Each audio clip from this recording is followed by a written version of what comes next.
Greetings and bienvenue, Midnight Crew. Thank you for returning to this broadcast. And welcome to new viewers joining us for the first time. If you like a video, then feel free to subscribe. Any abductees here who would like to share their story? When I was 9 years old, I lived in Colorado Springs. My mother and I were walking home in the early hours of the morning, around 3 a.m. I was looking at my feet as I was walking when I noticed the street lit up around us. My mother and I stopped and looked up to find a large round craft directly above us. It was light gray in color. It had orange and green lights and numerous mechanical parts that I didn't understand and didn't know how to explain. We watched the craft for an unknown length of time while it watched us in return. Next thing I knew, I was walking up the steps to our porch. I had completely lost time.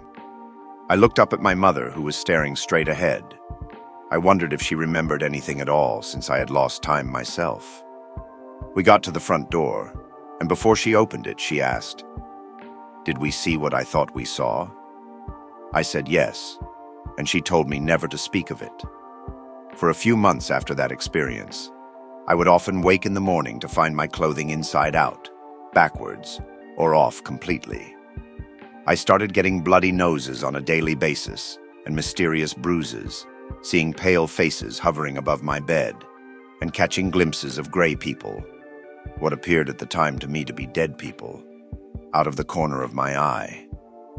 I believe I was being abducted numerous times over a period of months after my mother and I saw the craft. Or perhaps the abductions had already been happening before. I believe they find me interesting and useful because I have an extremely rare blood type. Does anyone else have a story? I have a lot of unanswered questions, and I'm hoping that by hearing other people's experiences, I can develop a clearer picture of the situation. I live in the northern part of New Zealand's South Island. I won't say where exactly, but it's within 100 kilometers of State Highway 6. I used to have blackouts and wake up feeling drained, would miss alarms and such. Once I woke up paralyzed on an operating table with this weird, surgical-looking stuff around it, in a light-colored circular chamber. I just lay there, their backs were turned, and suddenly I found I could move again. I got up and lunged at them. I really laid into them. I wasn't scared, I was just angry like I've never been before, like a real sort of primal rage. Something snapped. I can remember thinking, this is what a pea fiend must feel like. Pea is New Zealand slang for meth. I beat them badly. I mean really bad. If they can't paralyze or shoot you or fly away, then they're fucked. They're like tall, weak children. I'll never forget the sound they made when I slammed the first one's head into that table. It was this sort of fleshy thump. And the smell, their blood smells awful. I was just hitting them, smashing their heads into stuff, stomping on them. Then there was a white flash and I blacked out and woke up again at the same table, this time restrained. They were gone, the technicians that is, and another slightly larger one was present. He looked at me, and in that instant I knew he was incredibly pissed, but at the underlings who'd fucked up right proper. All this work they'd done on me, and now it was wasted. Blacked out again, woke up at home in bed. Never happened again after that. Here's my story. This happened when I was in 4th or 5th grade, since I hadn't moved to my current house yet. I was laying in bed, trying to relax, when I noticed that the lights flowing through the curtains had a strange color to them. It looked lime green, but just a little bit fainter. I heard a humming noise as well. Now this frightened the hell out of me and I could barely even move. I remember my bed sheets going over my head. Not sure if it was me that did it though. I don't recall what all happened to me during that time. Whenever I woke up, I found myself lying on the floor of my sister's bedroom. The thing that bothers me about it was at that time, we had a lot of cats living at our place, so she had her backpacks and other crap blocking the door so that the cats wouldn't barge into her room, and there was no way I could get all that crap to budge. I never asked my family about this because I don't want to appear to be a loon, but it's something that always kinda spooked and left me wanting to learn more. Why me? Hey/X/ I've never posted on this board before, but I was hoping some of you could help me as to what the hell is going on with me. About 2 months ago at night, I looked outside my window, and in the sky I saw 2 very bright lights, and as soon as I blinked, they disappeared. A month after I went to Paris on holiday, and the exact same thing happened, except this time my brother saw them too. Ever since that night, I've had a lot of problems falling asleep, and I normally wake up every 2 or 3 hours. Until last night. Last night I had the scariest and most realistic dream I have ever had, hoping it is indeed a dream. I fell asleep at around 11, early for me, and my dream started along with me and 4 other unknown people all in a black van. 3 males, 1 woman. We arrived at my childhood house and we all walked in. However, instead of being my house, there was only one long hall which we all followed, and that led us to a very strange-looking church. There was a round table in the middle, and me and the other people sat there, and somehow I knew we had to wait for someone to show up. And then he did. Out of the door, a gray alien, wearing doctor clothes and about 7 feet tall, told us to please follow him, so we did. We walked into a room with 5 chairs, 1 for each person, and we sat down. The gray then put what I think was something similar to a seatbelt around us, and then proceeded to put a helmet on us. I remember making eye contact with the female and her saying it's going to be okay. After that, I looked at the alien, saw him clicking a switch, and it all went dark. Suddenly, all I could see was a candle, and it stayed that way for around 5 minutes until the candle faded. When it did, I woke up still in the dream, and I remember feeling terrified. We then all stood up from our chairs, helmet and seatbelt were no longer on us, and walked towards the same table we were sitting at before. When we got to the table, we sat down and I saw a door at the end of the church. I told the girl that I was going to make a run for it and asked if she would join me. She said yes. I asked the other people if they would, but they said they were happy there. One of them, however, didn't respond and he looked dead or something. His eyes were black and he was motionless. Anyway, I counted to 3 and me and the girl ran as fast as we could towards the door. At that moment, I heard a voice saying, "No, wait, we aren't done yet." I turned around, still running, and saw the alien. He did not try to chase me though. When we got to the door, I opened it and we kept running.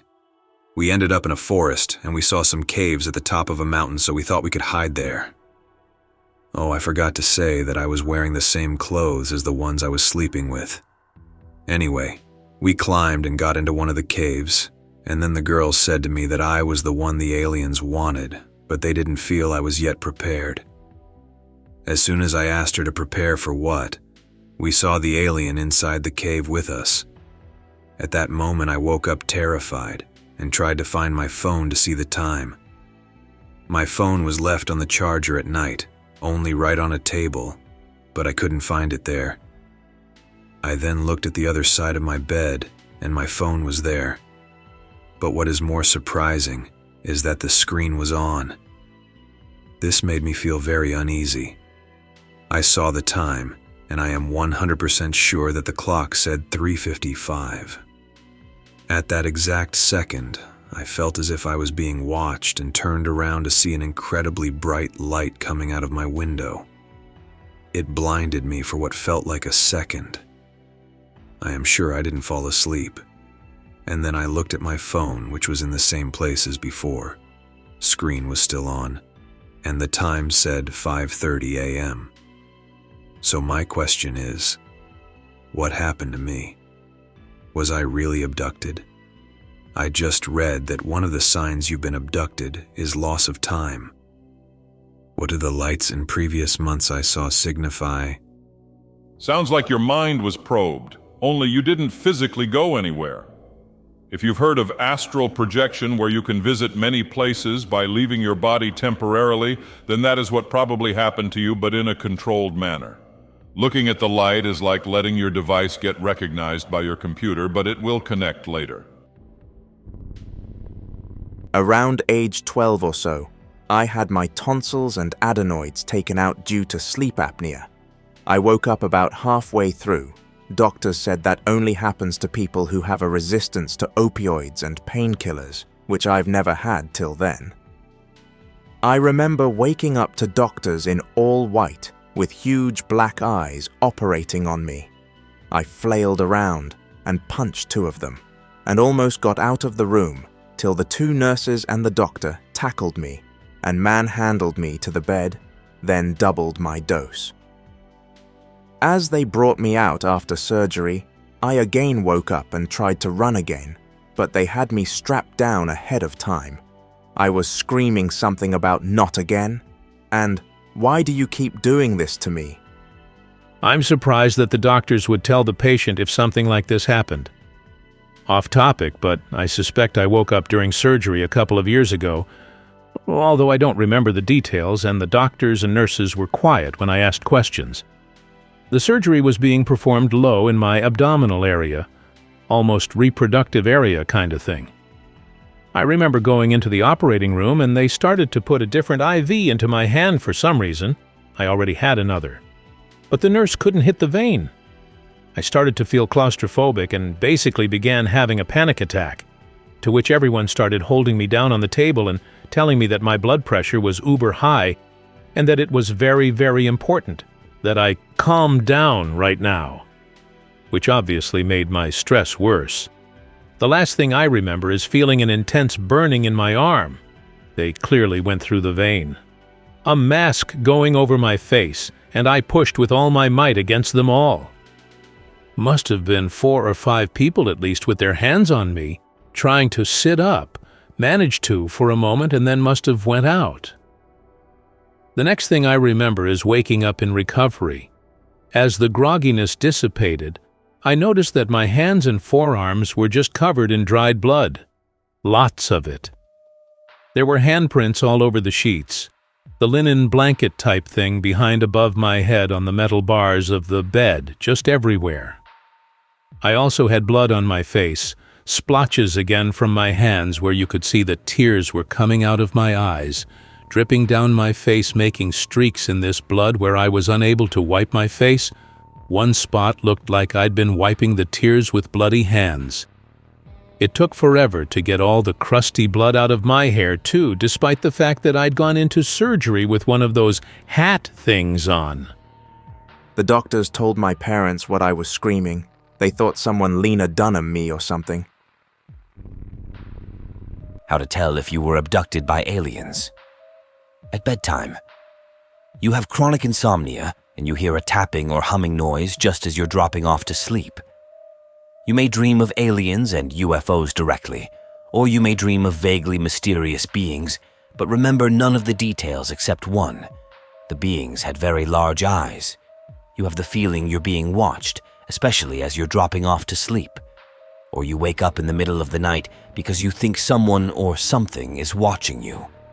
You may even see one or more shadowy figures standing around the bed, staring at you. You sleepwalk. You've gone to sleep in one place and woken up in another with no explanation for how it happened, and alcohol is not involved. For the first few seconds or minutes after awakening, you are paralyzed and can't move your body. When you wake up and find small drops of blood on your pillow, but there's no explanation for how they got there. On the road, your car breaks down unexpectedly with no explanation, often soon after you've spotted a UFO. You pull over to the side of the road, and the next thing you remember is standing next to or driving your car. Hours or even days may have passed, but you have no memory of what happened in the meantime. Your broken-down car is running again, and you have no explanation for that either. You have the sense that you have levitated to pass through solid objects, such as the doors or roof of your car, perhaps as aliens lifted you into their spaceship. During the day, you see smoke, fog, or haze at a time, and in a place for which there is no logical explanation. You have an unexplained, irresistible desire to walk or drive to a particular location where you believe something familiar yet unknown will soon happen. You may experience a heightened level of anxiety in the days leading up to this strange happening. Physical changes. You begin to get frequent nosebleeds and you don't know why. You have unexplained soreness or stiffness, or a mysterious rash on one or more parts of your body. There may also be evidence that your skin has been scraped and a sample taken. You find new scars on your body, and you have no idea how they got there. And alcohol is not involved. When you go in for your annual physical, your doctor finds strange, tiny probes implanted in your body. You may also have memories of having your head placed in some kind of restraining device, or long needles inserted in your nostrils or ears, or something drilled into your skull. These sensations may be accompanied by a burning smell. Human medical examiners who look over you after the fact find no signs that such procedures have taken place. After the fact, there may be evidence that the scene of your abduction has been staged to look as if nothing happened, but a few incorrect details might be noticeable. For example, if you went to bed wearing pajamas, you may wake up nude or dressed in only underwear, with the pajamas folded up neatly and placed at the foot of the bed. You may even wake up in the wrong room of the house. If you were abducted from your car, you may find that items in the car or in the trunk have been moved around. Your ability to remember things suddenly becomes stronger, and you may even develop psychic powers that enable you to see events in the future. You suddenly get a sense of mission or the feeling that you have been chosen by the aliens for an important purpose, but you don't know what it is. This often replaces feelings of low self-esteem that you had before the alien encounter. Electronic appliances behave strangely when you pass by. Computers crash, clocks lose time, radio and TV reception is distorted, and streetlights go dark as you walk under them. You develop a new phobia of some kind. Did you suddenly become afraid of spiders, heights, enclosed places, crowds? The aliens may be to blame. You become obsessive-compulsive or develop an addiction you didn't have before. You become less trusting of other people, especially doctors, police, and other authority figures than you were before. You have an uncontrollable urge to take vitamins. You develop an interest in UFOs, astronomy, or physics, or conversely, an aversion to being around other people when they are discussing these subjects. Sleep paralysis, night terrors, seeing aliens, having violent reactions to dreams, and every single thing you mentioned can be explained by fucking technical college-level psychology. Ever heard of a sleep disorder? The only things that can't be explained are the probes, and I guarantee you can't provide any source other than a .com for that crap. The scars are easily explained. Self-harm during certain sleep cycles is nothing new. People have murdered other people during REM sleep. When you go in for your annual physical, your doctor finds strange tiny probes implanted in your body. What about this? Huh? Can you explain this shit? Yeah, that's right, shithead. You can't. GTFO non-believer. Lifelong abductee here. Here's one. I was in Lincoln, Nebraska. Just got engaged. At the mall. My fiancée wanted to get her ring cleaned at the jeweler, so I went to kill some time at the bookstore. We agreed to meet at a jewelry store in half an hour. So when I got to the bookstore, I was taken aback by how empty it was. The mall was busy, and the bookstore was always hopping, so it was weird that I only saw the clerk at the register and another guy whispering to each other. I also noticed that the air had this weird mosaic pattern overlay to it. Anyway, I decide I'll check out the occult section. This was back in 2002, when bookstores still had occult sections.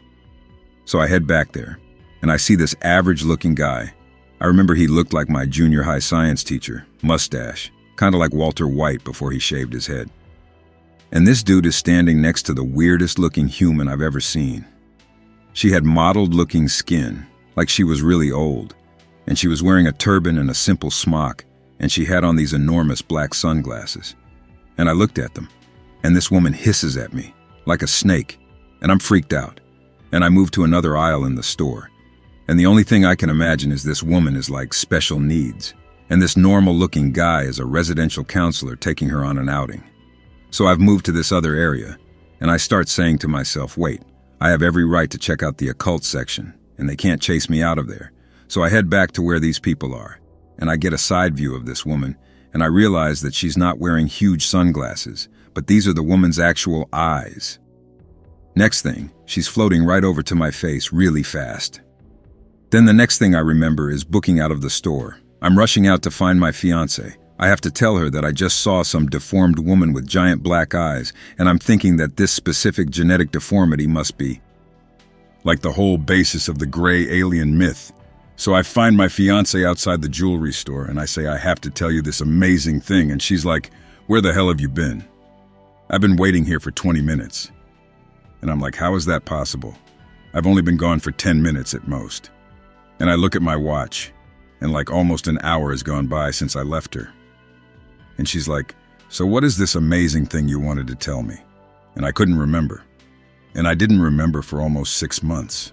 So 6 months later, I remembered the event, and then went through a period of several weeks when I remembered dozens of abduction events going back to early childhood. These same 2 characters also came through the receiving line at my wedding, only this time the female was wearing a huge white fur hat. Fucked up shit. So I was having an affair with a married woman. We had arranged to meet at her place one afternoon. As I'm driving over, she calls and tells me she wants to meet at this little playground near her house, next to some woods. WTF? I want to screw, why are we going there? Just meet me, she says. So I get to the playground, and she's sitting in the grass, next to where the woods begin. I walk over and ask why here. She says I just feel like talking here. So I sit and we flirt a bit. Then suddenly this enormous craft flies overhead. I'm like, what the hell was that? I was unaware of my abduction history at the time. She's all nonchalant, says, oh, that was a satellite, they fly over all the time. The thing was as big as a house, no way was it a satellite. Next thing I know, I'm walking out of the woods in a daze, and I see she's over at the playground, swinging slowly on the swings, also in a daze. I join her, and we swing together for a few minutes until we slowly snap out of it. Then we drive to her place, per our usual routine, and never once mentioned the gigantic satellite or our strange behavior that day again. Osi. I had moved out of my last apartment that February. My roommate had gone crazy and I had to get out. By crazy, I don't mean crazy. I mean insane. She thought she was being abducted by aliens. They were taking her at night and running experiments on her. She said they were testing her body for exposure to something. My therapist said I shouldn't say she's insane. He says she probably had control issues, and that being abducted was a way for her to both stigmatize and fetishize loss of control. I know, right? She got hospitalized when she freaked out and tried to kill her parents when they stopped by one afternoon to bring her groceries. I think they thought she was going nuts, and the grocery drop-off was just a not-so-elaborate ploy. Anyway, the ploy worked.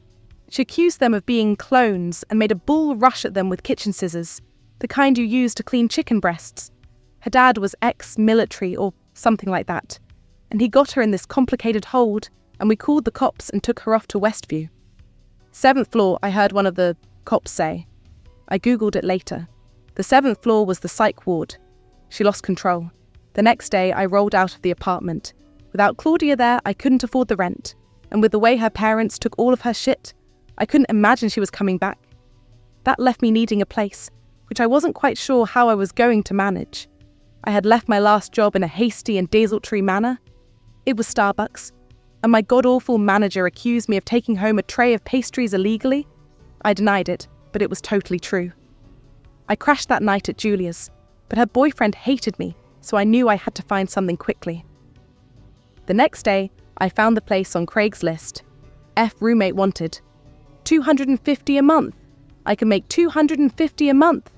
You have to work to not earn $250 a month. The place was an utter shithole way off any sort of bus line, which is why it was so cheap. But the girl, Holly, wasn't awful at all. She was in her final semester at university and interning at some mental health outreach 20 hours a week. She had a Tumblr called Introspective Cats that was just pictures of cats looking at themselves in the mirror. She drank such cheap wine. I liked her. A few weeks after I moved in, she asked me if I saw anything weird the night before. Lights? Any weird lights? I knew.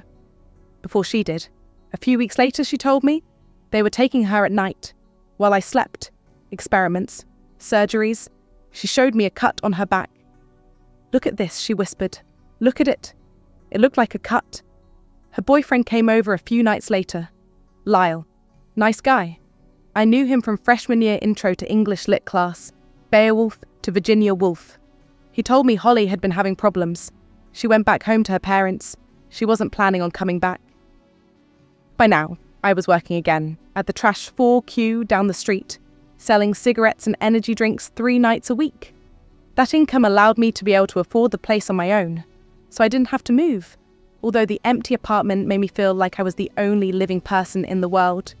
Then, I would leave the building and see people walking around like the world was so normal, so routine. They just left their apartments and went outside. I was taking 6 credits that semester, after Holly talked me into trying school again. Although it was only 2 classes, it made me eligible for a few hours of counselling every week at the shitty drop-in mental health clinic. I religiously went, talking to my therapist, Mr. Whitley, about what had been going on. After a few weeks, he seemed different. He didn't say anything, or ask anything to me. He barely talked all session. I wasn't 100% sure he even listened. But one day, after I sat down, he started with the questions. Where was I from? What did my parents do? What was my earliest memory? What did I do as a child? Where did I go to elementary school? I told him the same thing I always did. My memory is terrible. I literally barely remembered the last hour of my life. He kept asking, his voice rising. What are the names of your parents? Where are you from? Then, what are you doing to me? I told him I didn't know what he was talking about.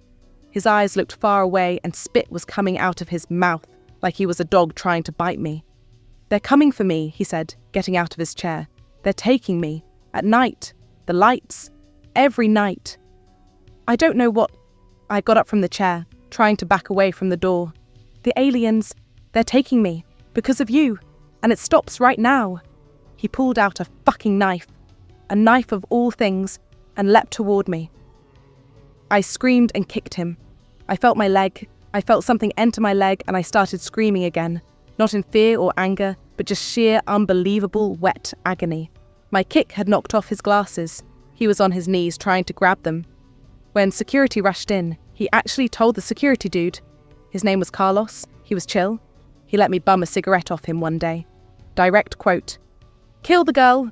She brings the aliens. As Mr. Whitley was arrested and being taken away, an EMT was bandaging up my leg. You are definitely going to have to go to the hospital, she said. This is a really bad cut. I know.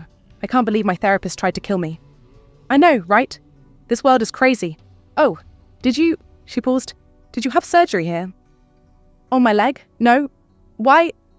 Because... She pulled out a piece of gleaming, translucent metal. The ceiling lights throbbed against the shiny, strange surface.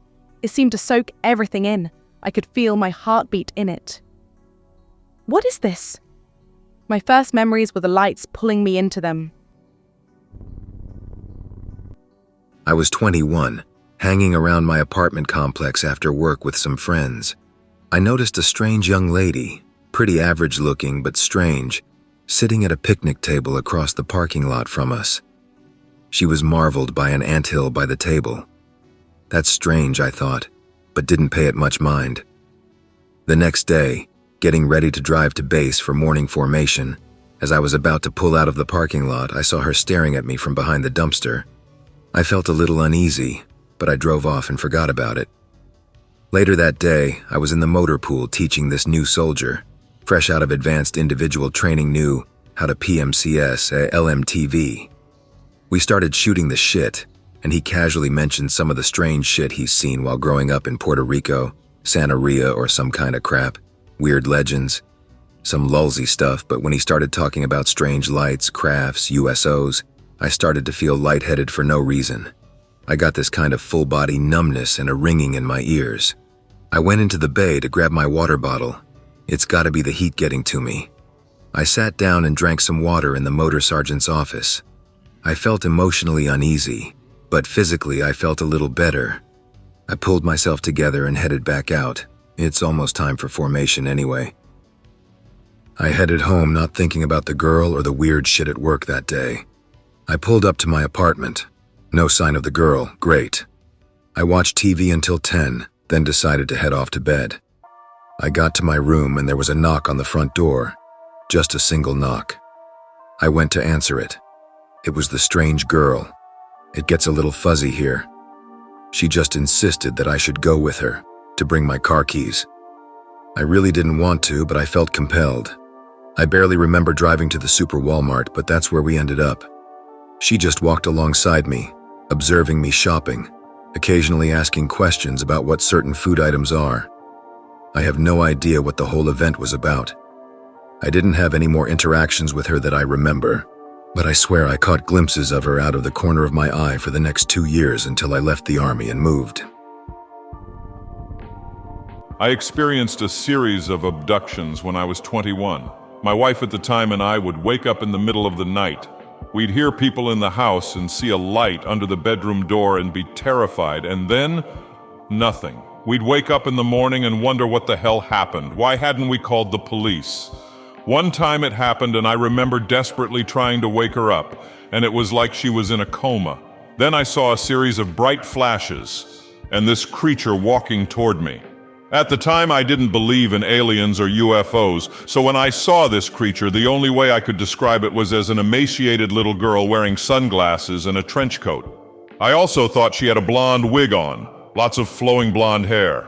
Now I realize it was a hybrid, but at the time I thought I'd been visited by an angel.